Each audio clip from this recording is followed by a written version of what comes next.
මේ රූපයේ දැක්වෙන්නේ ජපානයේ රාජධානියක්. ඒක තමයි කොකුරා කියන රාජධානිය. මේකට අවුරුදු 400ක පමණ ඉතිහාසයක් තියෙනවා. මේක මීට අවුරුදු 400කට පමණ පෙර ජපානයේ ඔගසවරා කියන ක්ලේන් එකේ ඊඩෝ කියන කාලවකවානුවේ සමුරායිවරු ජීවත් වුණු රාජධානියක් විදිහට සැලකෙනවා.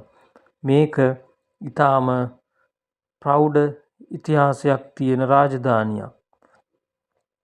ඒ තුල ඒ කාලේ ඔවුන් භාවිතයට ගන්නා ලද උපකරණ, ඇඳුම්, නිවාස එවැනි දේවල් අපිට දැක ගන්න පුළුවන්. ඒවැ තියෙන ලස්සන, ඒ වගේම නිර්මාණශීලීත්වය, ක්‍රමානුකූල බව, ප්‍රෞಢත්වය මේ දේවල් අපිට මේකෙන් බලා ගන්න පුළුවන්.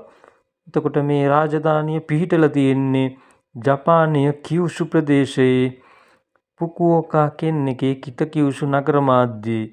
ඉතින් ඔවුන්ගේ අභිමානයෙන් බිඳක් මෙහින් ඔබත් බලා ගන්න.